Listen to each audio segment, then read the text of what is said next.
Your channel मंजिल। तो reasoning में अब तक हमने काफी सारे प्रैक्टिस सेट को सॉल्व किया था और परसों वाली क्लास में हमने टॉपिक वाइज से स्टार्ट कर दिया था। तो सबसे पहला टॉपिक हमने एनालॉजी को डिस्कस किया था, डिटेल में मैंने आपको पढ़ाया है, तो जाके क्लास देख लीजिएगा जिसने भी क्लास को नहीं देखा है। ठीक है जी, अच्छे से पढ़ाया है, अच्छे से क्वेश्चन को भी समझाया है, तो वीडियो इंपॉर्टेंट है, जाके देख लीजिएगा। आज हम लोग एनालॉजी के कुछ क्वेश्चंस को प्रैक्टिस करने वाले हैं। तो आइए करते हैं क्लास को शुरू। और चैनल पर फर्स्ट टाइम विजिट किया है, चैनल को सब्सक्राइब कर दीजिएगा, वीडियो पसंद है वीडियो को भी लाइक कर दीजिएगा। उससे पहले देख लेते हैं आज का थॉट ऑफ द डे क्या है। सफलता की गाड़ी भले ही धीरे चलती हो पर वह तुम्हें एक खुशहाल जगह पर लाकर छोड़ती है। बिल्कुल, सक्सेस हमारा क्या है, धीरे धीरे आता है, हमारे पास धीरे धीरे आता है, एकदम से नहीं आ जाता है। सक्सेस पाने की कोई भी शॉर्ट ट्रिक नहीं होती है, हमें उस पर मेहनत करना होता है, हमें कंसिस्टेंसी के साथ लगे रहना होता है, तब जाकर हम अपनी चीजों को पाते हैं, है ना।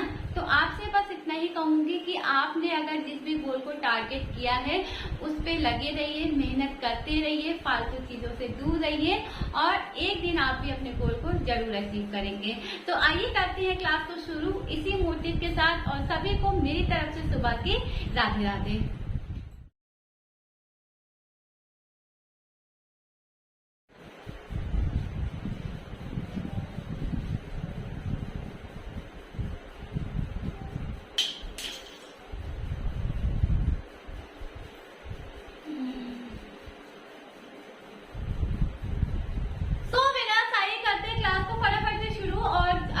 कॉपी लेके साथ में बैठिए, बहुत अच्छे अच्छे क्वेश्चन आज के सेशन में हम लोग प्रैक्टिस करने वाले हैं। तो आइए क्लास को करते हैं शुरू।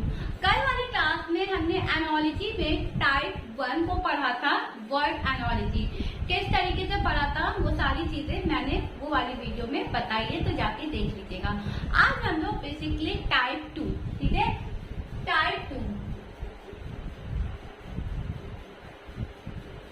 2 वर्ड अल्फाबेट एनालॉजी, ठीक है, अल्फाबेट एनालॉजी ये हम लोग पढ़ने वाले हैं। ठीक है, अल्फाबेट एनालॉजी आपके 3 पार्ट्स में डिवाइडेड है। कौन कौन से? पहला है आपका फॉरवर्ड अल्फाबेट, ठीक है, फॉरवर्ड अल्फाबेट। दूसरा है आपका बैकवर्ड अल्फाबेट और तीसरा है आपका अपोजिट लेटर। ठीक है, तीसरा आपका क्या है, अपोजिट लेटर। और इन तीनों ही टाइप से आपके एग्जाम में क्वेश्चन पूछे जाते हैं। ठीक है, तो इन तीनों को आइए एक एक करके समझते हैं और फिर इसके क्वेश्चन को भी हम लोग सॉल्व करेंगे। तो फॉरवर्ड अल्फाबेट क्या होते हैं? फॉरवर्ड अल्फाबेट आपके वो अल्फाबेट होते हैं जो हमें जो आगे होते हैं। ठीक है, मतलब इनकी पोजीशन क्या होती है, आगे की तरफ होती है। जैसे मैं यहाँ पे आपको अल्फाबेट की सबसे पहले तो पोजीशन बता देती हूँ। A B C D E F G H I J K, ठीक है, L M N O P Q R S T U V W X Y Z। Clear? ये है आपके क्या अल्फाबेट्स हैं। ठीक है, कितने होते हैं? 26 होते हैं। अब एक एक करके सबकी वैल्यूज को लिख लेते हैं। A की पोजीशन 1, B की 2, C की 3, 4, 5, 6, 7, 8, 9, 10, 11, 12, 13, 14, 15, 16, 17, 18, 19, 20, 21, 22, 23, 24, 25 एंड लास्ट में जो आपका जेड की वैल्यू होती है वो क्या होती है? 26 होती है। ठीक है, तो ये है आपके फॉरवर्ड अल्फाबेट और उनकी वैल्यू। ये आपको लर्न करनी पड़ेगी। अगर आपके एग्जाम में क्वेश्चन पूछ लिया जाएगा तो फिर आप कैसे सॉल्व करोगे, तो ये आपको लर्न करनी पड़ेगी। ठीक है जी, लर्न कर लीजिएगा, इम्पोर्टेंट है। अब बात करते हैं बैकवर्ड। तो बैकवर्ड में क्या होता है, जो आपकी जेड की पोजीशन होती है, है ना। जेड की पोजीशन होती है वो क्या हो जाती है, 1 हो जाती है। क्या हो जाती है, 1 हो जाती है। और ए की जो पोजीशन होती है, किसकी बात की मैंने, ए की बात की। ए की पोजीशन क्या होती है, 26 होती है। जेड की वैल्यू यहाँ पे 1 हो जाती है और ए की वैल्यू यहाँ पे 26 हो जाती है। ठीक है, तो ए की 26, बी की 25, सी की 24, डी की 23, बैकवर्ड की मैं यहाँ बात कर रही हूँ। ठीक है जी, ओके। डी की हो जाती है 23, ठीक है, ई की हो जाती है 22, एफ की हो जाती है आपकी यहाँ पे 21, जे की हो जाती है 20, जिसकी हो जाती है 19, एच की, आई की हो जाती है 18, जे की हो जाती है 17, के की हो जाती है 16, ठीक है। एल की कितनी होती है, एल की होती है 15, एम की होती है 14, एन की होती है 30, ओ की होती है 12, ठीक है। पी की कितनी होती है, पी की 11, क्यू की 10, आर की 9, एस की 8, टी की 7, ठीक है। जी की कितनी होती है, 6 होती है। बी की क्या होती है, 5 होती है। डब्ल्यू की 4 होती है, एक्स की 3 होती है, वाई की 2 होती है और जेड की मैंने आपको बताया कितनी होती है, 1 होती है। तो ये है आपके बैकवर्ड पोजीशन। इनसे भी क्वेश्चन अच्छे खासे देखने को एग्जाम में मिलते हैं। ठीक है, अब बात करते हैं अपोजिट लेटर। ठीक है, अपोजिट लेटर क्या होते हैं, इनका स्क्रीनशॉट लेना, ले लीजिए। अपोजिट लेटर, क्या अपोजिट लेटर से भी मैम क्वेश्चन आते हैं, तो यस बिल्कुल आते हैं। ठीक है, अपोजिट लेटर से भी आपके क्वेश्चन आते हैं।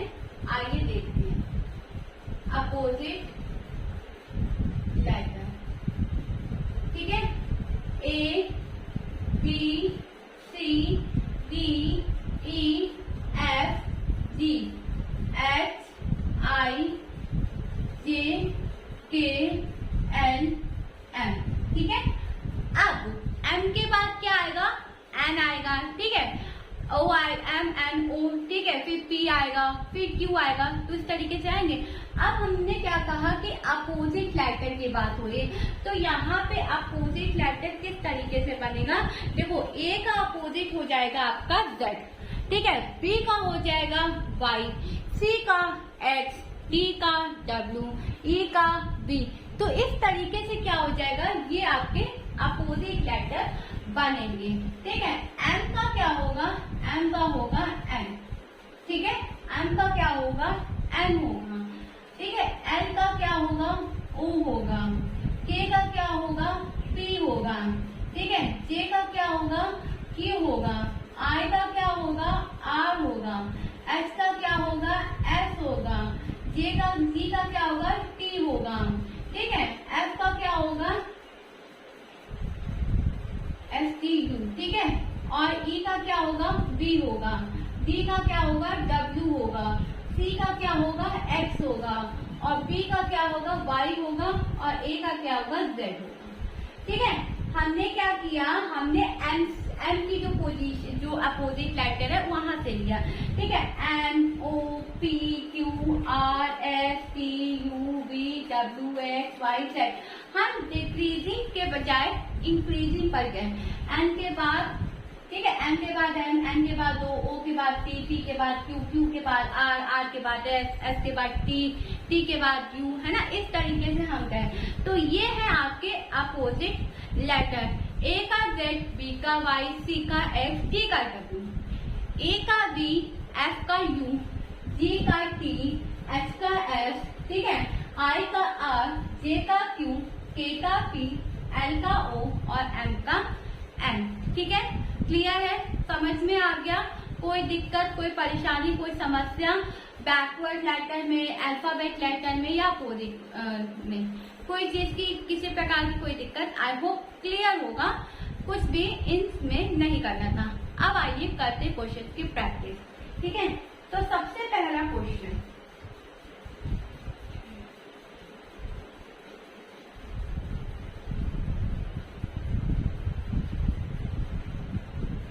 Question number 1। हम लोग जब भी क्वेश्चन को इस क्वेश्चन इस सेशन में जो सॉल्व करने वाले क्वेश्चन हम लोग ऑप्शन एलिमिनेशन की भी हेल्प लेंगे, ठीक है, और जहाँ सॉल्विंग करने वाला होगा वहां सॉल्व करेंगे। क्लियर है? Okay, E F G clear? Okay, H I J फिर क्या है? फिर है आपका P Q R and then आपको आगे बताना है option A, option B, option C and option D. तो पहला है आपका एस टी यू, दूसरा है आपका आर एस टी, तीसरा है आपका टी यू एस और चौथा है आपका एस यू टी। ठीक है, ये आपका क्वेश्चन है। आइए क्वेश्चन को सॉल्व करना शुरू करते हैं। ई एफ जी, ठीक है, और क्या दिया गया इसका कोड? HIJ। सबसे पहले क्या करो, इनकी वैल्यूज लिखो, ठीक है, वैल्यूज लिखो।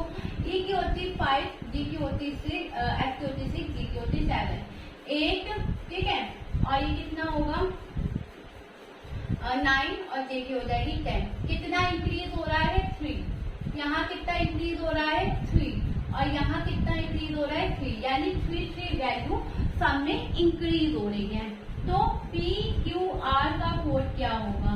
PQR P16 Q17 R18। इसमें जब हम लोग 3 प्लस करेंगे तो हमें मिलेगा 19 और 19 को हम लोग लिखते हैं S। किसमें लिखते हैं? S में लिखते हैं। S हमारे पास दो ऑप्शन है, ऑप्शन बी नहीं होगा, ऑप्शन सी नहीं होगा। अब या तो T आएगा या तो U आएगा, ठीक है। ओके, तो 17 में जब हमने 3 जोड़ा तो हमें मिला 20 और 20 को हम लोग अल्फाबेटिकली कितना लिखते हैं? T लिखते हैं। कितना लिखते हैं? T। तो ऑप्शन डी गया, ऑप्शन ए क्या बनेगा आपका? राइट आंसर बनेगा। ऑप्शन ए क्या बनेगा आपका? Right answer. STU is right answer of this question. I hope आपको क्लियर होगा एंड समझ में भी आ गया होगा, ठीक है। तो सबसे पहले हमें क्या करना है? हमें सबकी लिख लेनी है पोजीशन। पोजीशन के बाद हमें देखना है कि उसमें क्या हो रहा है, डिक्रीज हो रहा है या इंक्रीज हो रहा है। जो भी हो रहा है हमें उस क्वेश्चन में अप्लाई करना है एंड देन हमें जो कोड पूछा गया है उसके कोड का आंसर करना है। क्लियर है? समझ में आ गया? नेक्स्ट क्वेश्चन पे चले, आइए।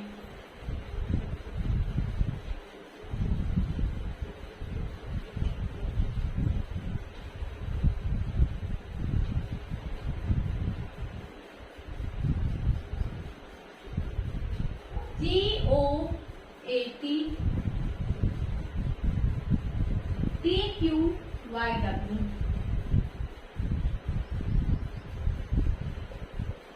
फिर क्या दिया है? TREN, और नेक्स्ट आपको बताना है option A, option B, option C and option D. HUMO, ठीक है, TSBU, क्लियर, RSTW, QTCB, ठीक है, क्लियर है। GOAT DQYW TRES, ये आपका क्वेश्चन है। आइए क्वेश्चन को सॉल्व करना शुरू करते हैं। GOAT, अगर खुद को भी क्वेश्चन करना आ रहा है तो बिल्कुल अपने मन से भी करो और कमेंट में आंसर लिखो, ठीक है। ये काम आप लोगों ने करना है। और कोड क्या दिया है? DQYW। G की वैल्यू 7, O की 50, A की 1, T की 20, B की 4, Q की 17, Y की 25 और W की 23। अब क्या चेक करना है? अब हमें चेक करना है कि क्वेश्चन में क्या हो रहा है, प्लस माइनस मल्टीप्लाई डिवाइड क्या हो रहा है, ठीक है। तो यहाँ पे क्या हो रहा है? -3 हो रहा है, यहाँ पे क्या हो रहा है? +2 हो रहा है, यहाँ पे क्या हो रहा है? यहाँ पे हो रहा है 1 है ना, तो 2 माइनस हो रहा है, ठीक है। यहाँ पे कितना हो रहा है? +3 हो रहा है, ठीक है। तो TRES, T20, R18, E5, S19। सबसे पहले हमने क्या किया? +3 किया और जब हमने -3 है ना, हाँ, सबसे पहले हमने क्या किया, -3 किया, तो 20 में से 3 गया 17 और 17 को हम लोग क्या लिखते हैं, Q लिखते हैं। और Q हमें केवल ऑप्शन नंबर डी में दिख रहा है, ना तो A होगा, ना B होगा, ना C होगा। ऑप्शन बी आपका क्या बनेगा, राइट आंसर होगा। क्लियर है? आप पूरा क्वेश्चन देख लो। अब आएगा आपका T, तो यहाँ पे क्या करना है, +2 किया तो हमें कितना मिला यहाँ पे 20 यानी T। फिर है आपका 5 में -2 करेंगे तो हमें कितना मिलेगा, 3 यानी C। और S में हम लोग +3 करेंगे 22 यानी V। QTCV is right answer of this question. देखो मैंने सबसे पहले क्या किया, ये तो मैंने आपको बाद में आंसर निकाल के बताया ना। सबसे पहले मैंने क्या किया, ऑप्शन को एलिमिनेट कर लिया and we got a correct answer. Correct answer हमें बहुत पहले ही मिल गया था, तो आंसर को सॉल्व करने में, क्वेश्चन को सॉल्व करने में कितना टाइम लगा, मात्र 10 सेकेंड, है ना। तो इसी तरीके से यही प्रोसेस आपको भी अप्लाई करना है अपने एग्जाम में, कि जब भी क्वेश्चन आए तो देखो कुछ ट्रिक यूज हो रहा है तो बिल्कुल ट्रिक यूज करिए और आगे बढ़िए। सबसे बढ़िया ऑप्शन होता है क्वेश्चन को सॉल्व करने का, ऑप्शन एलिमिनेशन। होता जाए, करते जाओ, खुद ही आप राइट आंसर पे पहुंच जाओगे, है ना। आपको सोचने की ज्यादा जरूरत ही नहीं पड़ेगी कि अरे क्या राइट आंसर होगा। इस वजह से मैं आपको कहती हूँ कि ऑप्शन को एलिमिनेट करना सीखिए। ओके, क्लियर है? चलिए नेक्स्ट क्वेश्चन पे बढ़ते हैं।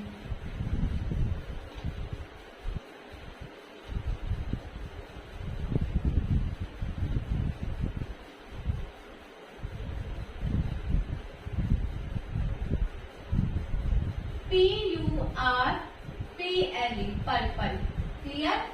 ओके, LER, ठीक है, TPU,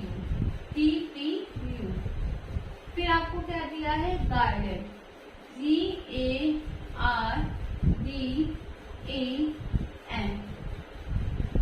option A, option B, option C and option D. ENRDBA,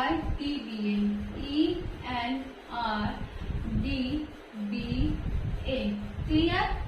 ENA,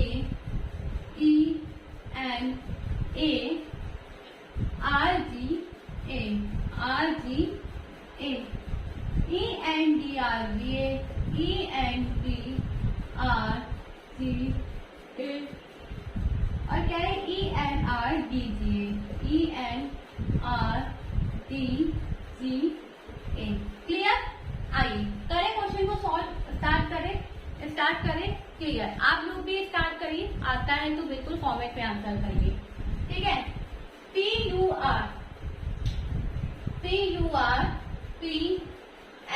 purple, LERPPU।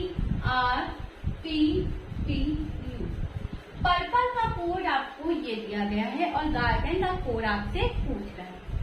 आइए देखो यहाँ पे क्या हो रहा है, यहाँ पे एक चीज देखो, ये PU को बना लो, एक RP को बना लो और एक LE को बना लो, है ना। क्यों?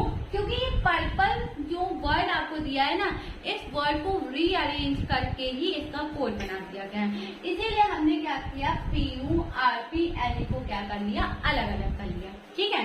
क्या किया जी, हमने अलग अलग कर लिया है। अब देखो ये LE, ये RP और ये PU, तो हमने कितने डिवाइड किए, 3। तो एक हो गया ये, एक हो गया ये, एक हो गया ये, एक हो गया ये, एक हो गया ये।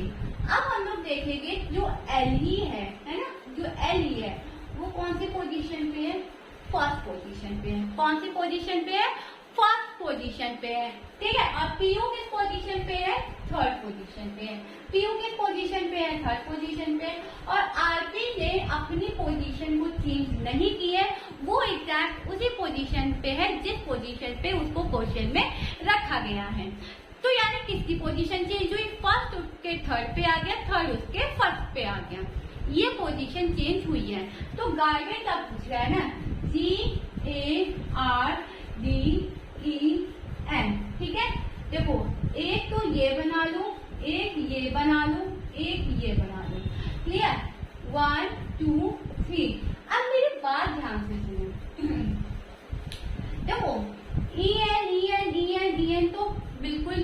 अपने पोजीशन पे है, यानी EN जो है वो तो यानी आएगा ही आएगा, और कहाँ आएगा, आगे आएगा, क्योंकि क्वेश्चन में क्या हो रहा है, थर्ड वाला पोजीशन किस पे आ रहा है, फर्स्ट वाले पे आ रहा है।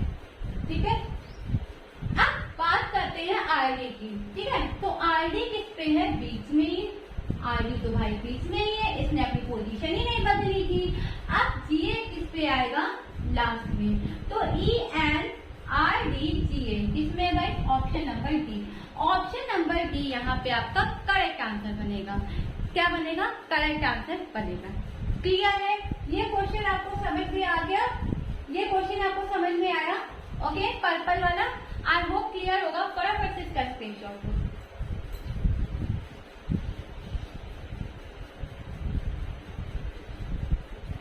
चलिए अब बढ़ते हैं क्वेश्चन नंबर 4 पे।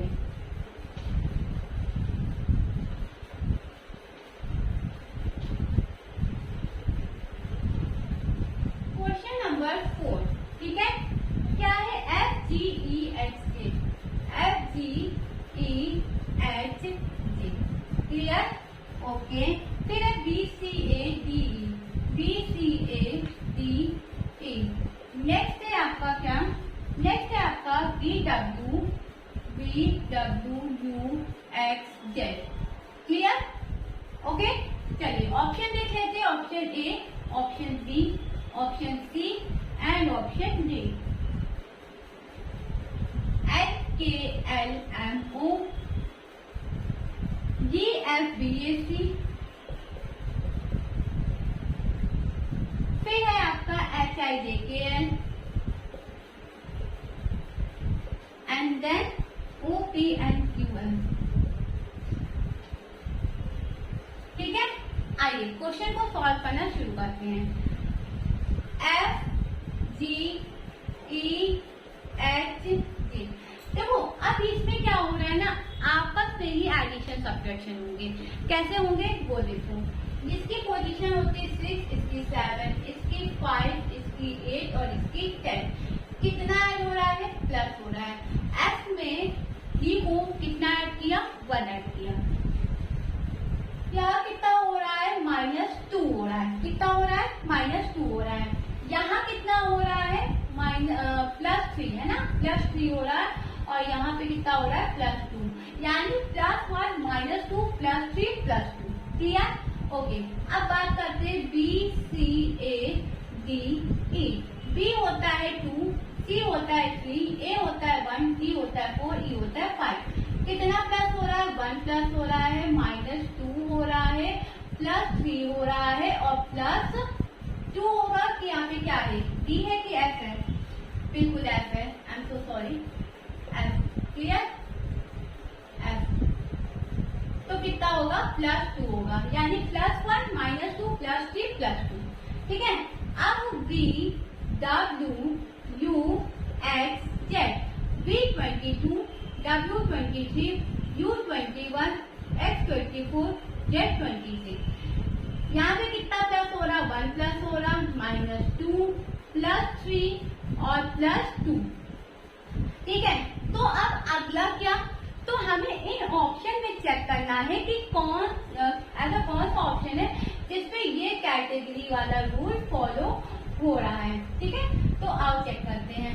देखो N होता है आपका 14 और K 11, तो 14 में पहले तो बात +1 करेंगे तो 15 आएगा।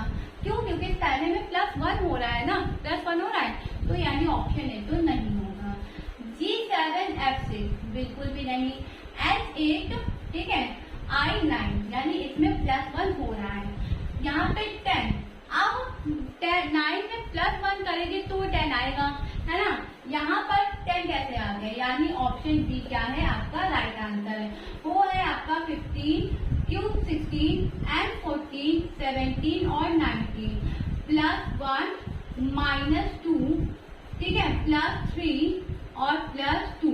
तो ये रहे आपका right answer with a solution. ठीक है, तो ये क्या ऑप्शन डी आपका क्या बनेगा, राइट आंसर बनेगा, क्योंकि इसमें वही चीज फॉलो हो रही है जो आपके क्वेश्चन में गिवन है। ठीक है जी, क्लियर है। क्वेश्चन नंबर 4, ओके, आइए नेक्स्ट क्वेश्चन पे मूव करते हैं। Question number 5।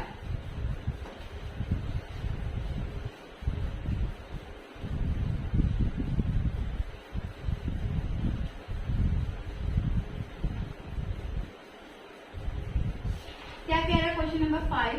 ओके, RMXK, ठीक है जी। क्वेश्चन नंबर 5 देखते हैं। RMSK, clear?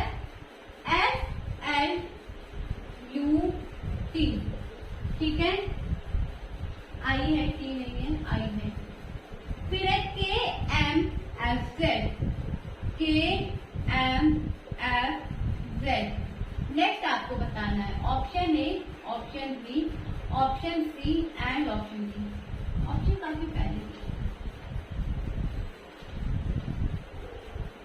Option A, option B, option C and option D. तो पहला क्या है? HKIBX, HKIBX। फिर क्या है आपका? LLM, अच्छा LHM, सॉरी, KX, ठीक है जी, KX। फिर है LIHB, LIHB। और नेक्स्ट है आपका LLHX, LLHX। क्लियर? आइए क्वेश्चन को सॉल्व करते हैं। RMSK, SLUI। अब मैंने आपको क्या बताया था कि अब आपको क्या करनी है? सबकी पोजीशन लिखनी है, ठीक है। तो चलिए पोजीशन लिखते हैं। R होती है 18, M होती है 13, S होती है 19, K होती है 11, S 19, L 12, U 21, I 9। कितना ऐड हो रहा है? 1 ऐड हो रहा है। कितना ऐड हो रहा है? सॉरी, कितना सब्ट्रैक्ट हो रहा है? -1। कितना ऐड हो रहा है? +2। और कितना सब्ट्रैक्ट हो रहा है? -2। तो +1, -1, +2, -2, ये प्रोसेस चल रहा है। तो KMFZ का कोड क्या होगा? K11, M 13, F होता है 6 और Z होता है 26। इसमें सबसे पहले यहाँ पे 1 प्लस हो रहा है, तो K में अगर हम लोग 1 प्लस करेंगे तो बनेगा हमें 12, और 12 हमारा होता है L, यानी L है तो ये नहीं होगा, और इन तीनों में L हमारा क्या है? कॉमन है। 25% ऑप्शन हमने हटा दिया। इन ऑप्शन को ना परसेंट दे दिया करो, 25%, 25%, 25%, 25%, ठीक है। तो जितना हटता जाएगा उतना क्वेश्चन आपका इजी होता जाएगा। ऑप्शन ए हटा दिया, 25% घट गया। अब हमें 75% में वैल्यू को फाइंड करना है, करेक्ट आंसर को फाइंड करना है, ठीक है। तो -1 है ना, -1 यानी 12, तो यहाँ पर भी L आएगा, यानी डबल L। तो ना तो B होगा ना तो C होगा, ऑप्शन डी आपका राइट आंसर होगा। क्या किया मैंने क्वेश्चन में? मैंने क्वेश्चन में ऑप्शन को एलिमिनेट किया, इसके अलावा मैंने कुछ भी नहीं किया, है ना। जो दिया था सब लिखा, क्लियर। जब हमें कोड लगाने की बारी आए तो -1 किया, L देखा तो सबसे पहले ऑप्शन ए को हटाया, जरूरत नहीं थी, फालतू चीज को हटा दो। जब जरूरत ही नहीं है तो हम क्या रखेंगे? जब भी हम लोग घर में कोई सामान लेने जाते हैं तो जो चीज हमारे घर में होता है उसको लेते हैं, नहीं लेते हैं ना। तो ऐसे ही ऑप्शन ए की हमें कोई जरूरत नहीं थी तो हमने इसको हटा दिया, नहीं लिया, ठीक है। तो ऑप्शन ए को हटा दिया यहाँ पे हमने।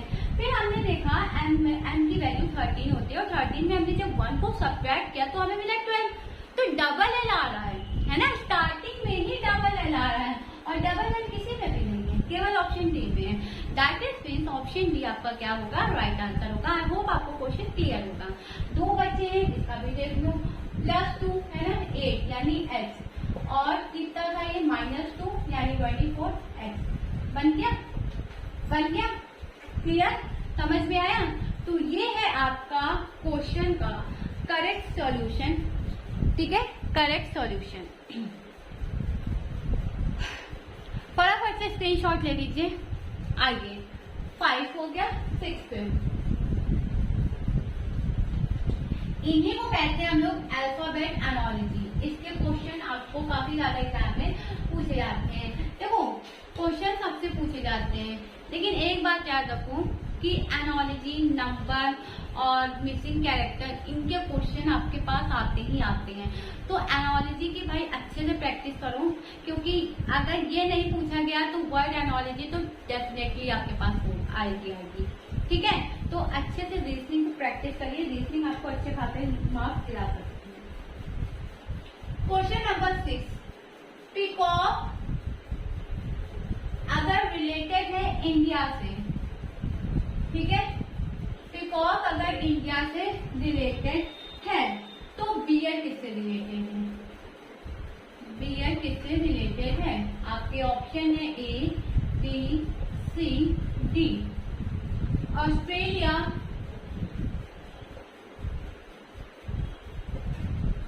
अमेरिका, ठीक है, रशिया और इंग्लैंड। क्लियर?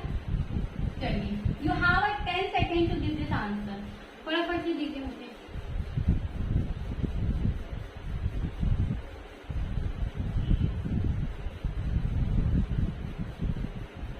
यस, बताइए। देखो, पीकॉक क्या है? इंडिया का नेशनल बर्ड है ना? नेशनल बर्ड है। तो बियर क्या है? रशिया का नेशनल एनिमल है। Peacock is the national bird of India. Similarly, bear is the national animal in Russia. Clear? तो ऑप्शन सी क्या होगा? आपका राइट आंसर है। अगर मैंने अभी आपको बताया ना, अगर आपके अल्फाबेट एनालॉजी से क्वेश्चन नहीं बने तो वर्ड एनालॉजी का क्वेश्चन जरूर बनेगा। और देखो आ भी गया।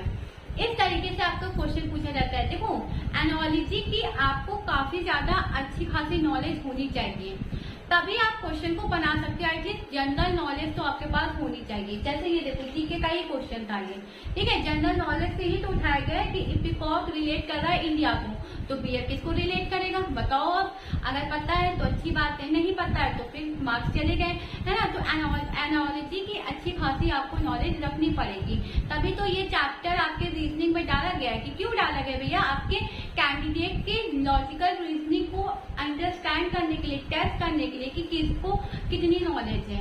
ठीक है, समझ में आई बात? और कितने टाइप्स रिलेशनशिप आते हैं वो सारी चीजें मैंने कल वाली क्लास में बता के रखी है, तो जाके देख लेना। वीडियो इंपॉर्टेंट है, इसीलिए बार बार रिपीट किया जा रहा है कि वीडियो जाके देख लो, वीडियो जाके देख लो, तुम्हारे लिए अच्छी बात है। ठीक है, आइए नेक्स्ट पे मूव करते हैं। स्क्रीनशॉट लेना है।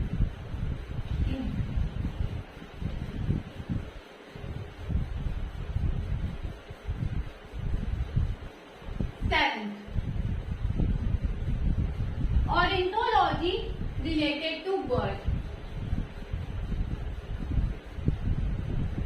ऑर्निथोलॉजी किससे रिलेट है? बर्ड से रिलेट है।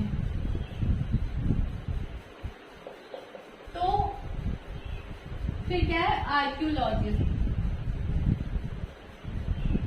किससे रिलेट है? बताइए।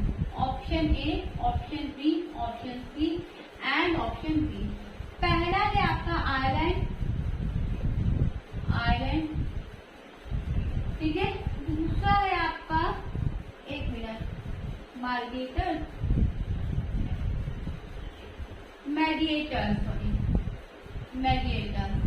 ठीक है। फिर है आर्कियोलॉजी,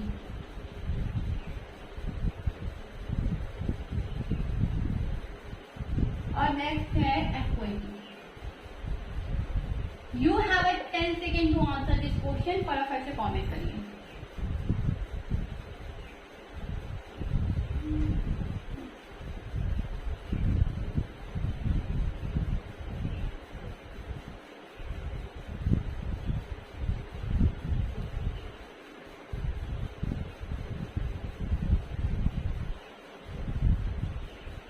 ओके, तो क्या आंसर आया आपका?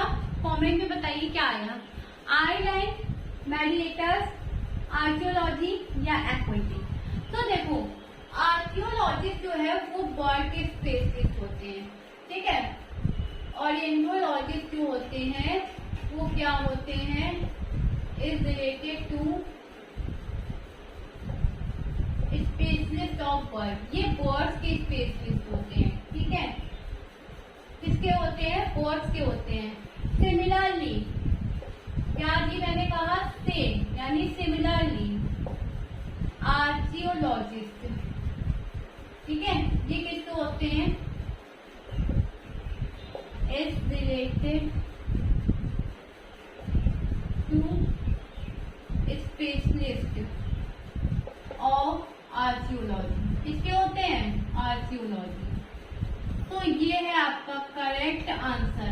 अब देखो बर्ड्स के स्पेशलिस्ट भी पूछ लिए गए, नेशनल बर्ड्स के भी बारे में पूछ लिया, नेशनल एनिमल्स के भी बारे में पूछ लिया, कंट्री स्टेट्स के बारे में भी पूछ सकते हैं। तो किस किस चीजों के बारे में आपसे पूछ सकते हैं, सारी चीजें मैंने क्लास में आपको बता रखी है ना।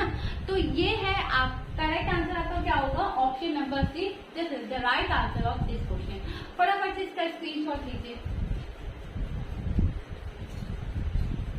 Okay, now moving to the next question, question number 8।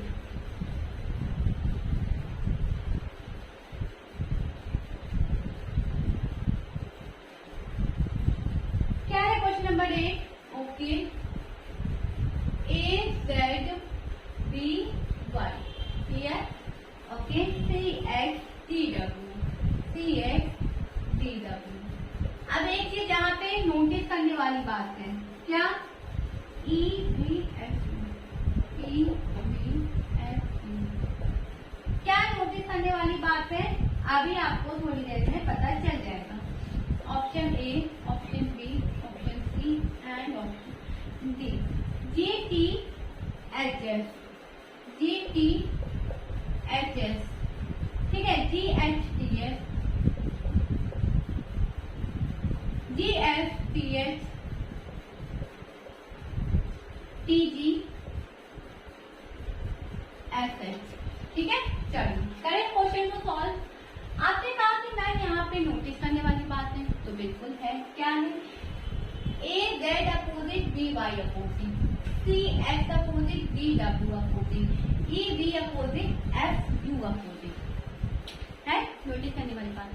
Opposite letter दिया है, पर देखो किस तरीके से दिया है, A Z opposite B Y opposite, C X opposite D W opposite, E V opposite F U opposite. तो आप अगला पता लगाने के लिए हमें क्या करना पड़ेगा, इस क्वेश्चन को सॉल्व करना पड़ेगा।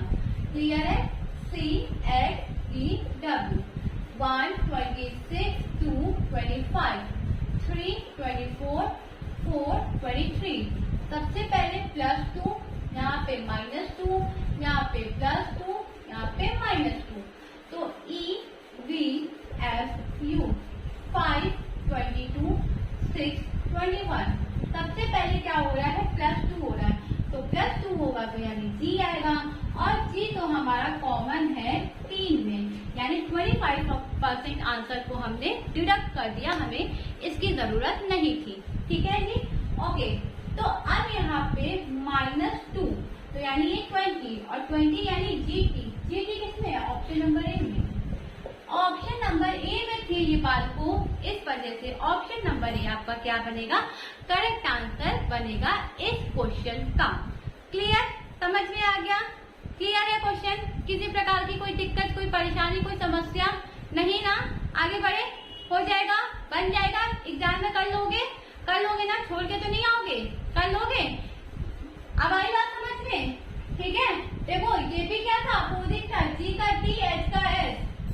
ध्यान देना चाहिए था ना कि मैम ऑप्शन में तो आपने ध्यान ही नहीं दिया। कोई बात नहीं दिया, अगली बार दे लेंगे। लेकिन क्या ये अपोजिट था कि नहीं था?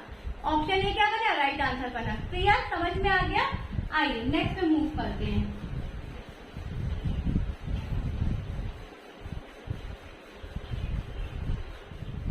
क्वेश्चन नंबर 9, A C, ठीक है, E G, क्लियर है?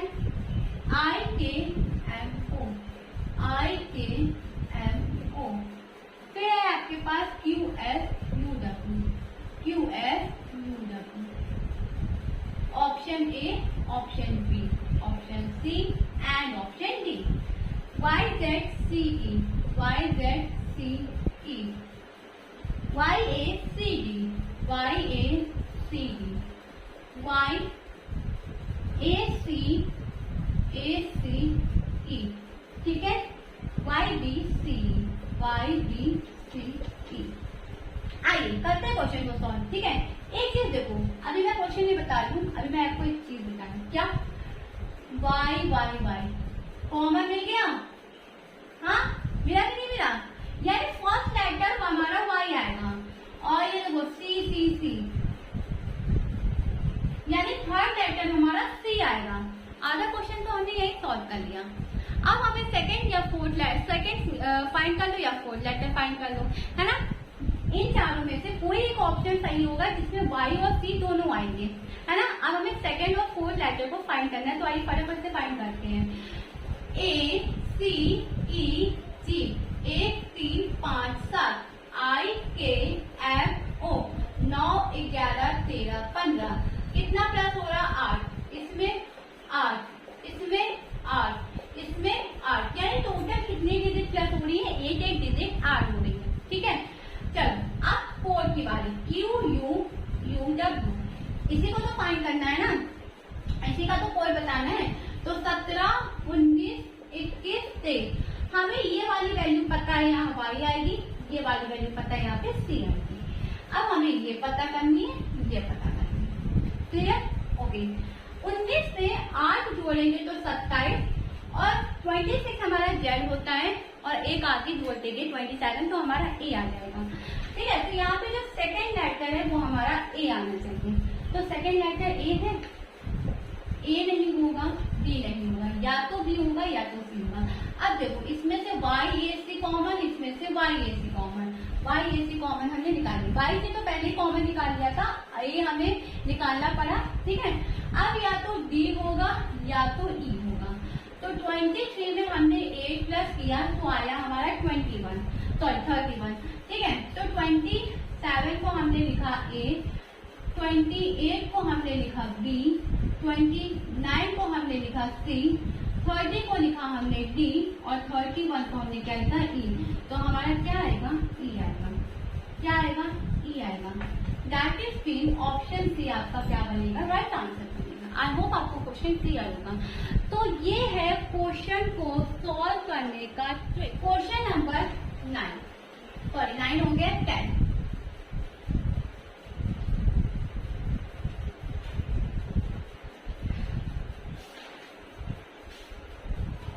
ओके,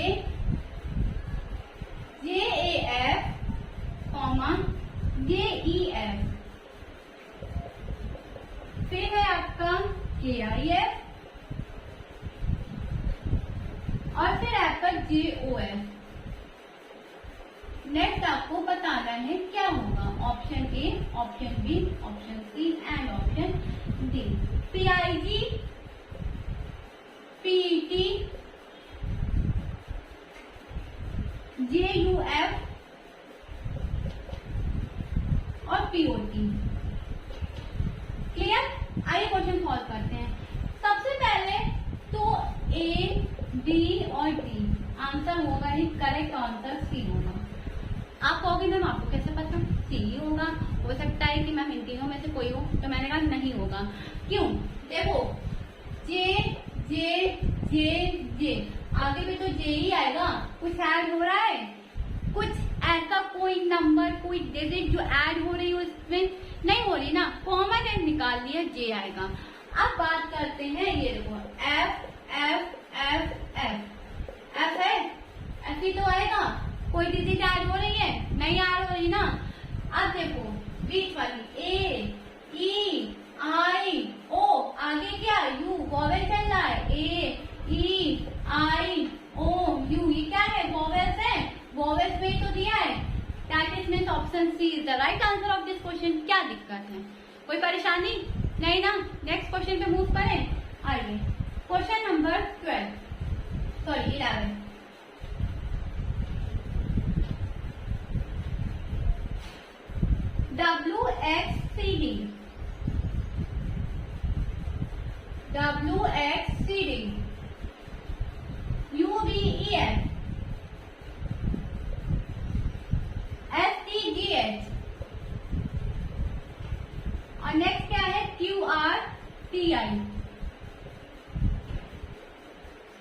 आगे बताना है, ठीक है। OPKL, फिर क्या है AYBZ, option C JIRQ, and option D LRMS। Clear? आइए सारे क्वेश्चन को सॉल्व। यहाँ पे टी है ना, IJ, ठीक है। चलिए क्वेश्चन को सॉल्व करते हैं। CDEFGHIJ, आगे क्या KL, आगे क्या KL, तो KL यानी कि लास्ट में कहाँ है, किसी में KL? ऑप्शन बी नहीं, ऑप्शन सी नहीं, ऑप्शन डी नहीं, option A is the right answer. आप बंद करके ऑप्शन ए क्या है आपका राइट आंसर है। आप बताइए किसी चीज की कोई दिक्कत, कोई परेशानी, कोई समस्या नहीं ना? क्लियर है? क्या पढ़ा हमने? लास्ट के 2 डिजिट पढ़े, CDEFGHIJ, आगे KL होगा, KL लिख दिया। WXUVSTQROP, या तो ऐसे पढ़ो ना, OPQRSTUVWXYZ, है ना? तो क्या होगा? OPKL is right answer of this question. Clear है? समझ में आ गया? नेक्स्ट पे मूव करें, क्वेश्चन नंबर 12। क्वेश्चन नंबर 12 देखो, इसी तरीके से आपको अपनी प्रैक्टिस भी रखनी है फॉर द एग्जाम पर्पज से, ठीक है, ताकि आपके कोई एग्जाम में क्वेश्चन लेफ्ट ना हो पाए, ठीक है जी। ओके, WUS क्वेश्चन नंबर कौन सा था? 12 का ना, W, और ये लास्ट क्वेश्चन है। WUS DFH, ठीक है, MKI आपको नेक्स्ट बताना है। Option A, option B, option C and option D. क्या है? LJH, ठीक है जी, JEC एंड OQS, ठीक है, एंड PR। चलिए क्वेश्चन को सॉल्व करना, आइए शुरू करते हैं। WUS DFH MKI। अब इसमें क्या करेंगे? देखो, ये क्या दिया है आपका? अपोजिट लेटर दिया है। क्या दिया? अपोजिट लेटर दिया है। कैसे? W का अभी मैंने आपको जब अपोजिट लेटर पढ़ाया तो D बताया था, U का आपको S बताया था, S का आपको H बताया था कि नहीं बताया था? ये क्या है आपके? ये आपका अपोजिट लेटर्स है ना? क्या है ये? अपोजिट लेटर्स है। M का अपोजिट क्या होता है? N होता है। N किस ऑप्शन में है? ओनली ऑप्शन नंबर डी में। किसमें है? ओनली ऑप्शन नंबर डी में। तो क्वेश्चन आपका, जो क्वेश्चन का राइट ऑप्शन है वो क्या होगा? ऑप्शन नंबर डी होगा। क्लियर है? तो आई होप आज की क्लास ये एनालॉजी, ठीक है, टाइप कौन सी थी? अल्फाबेट एनालॉजी, ये आपको क्लियर होगी, समझ में आई होगी। इसके जितने भी मैंने क्वेश्चन कराए हैं 1 to 12, वो सारे क्वेश्चन आपको क्लियर होंगे। टॉपिक अच्छा लगा होगा, वर्ड एनालॉजी भी देख लेना और ये वाली भी देख लेना। बार बार रिपीट कर रही हूँ, देख लो जाके, कॉन्सेप्ट समझ लो, तब जाके क्वेश्चन अच्छे से कर पाओगे, ठीक है जी। तो आई होप आपको आज की ये क्लास अच्छी लगी होगी, समझ में आई होगी। So thank you everyone for being with me in this session and see you guys tomorrow same time same place. Bye bye, take care, have a great day. पढ़ते रहिए, मेहनत करते रहिए, आगे बढ़ते रहिए, सिलेक्शन जरूर होगा। Be positive and 2024 it is your. और भाई अगर वीडियो पसंद आया करे तो प्लीज लाइक कर दिया करिए। लाइक करने में क्यों कंजूसी करते हैं? मोटिवेशन मिलता है और कुछ भी नहीं, ठीक है जी। तो लाइक कर देना वीडियो अच्छी लगे तो। कल मिलती हूँ। Bye bye, take care, good luck.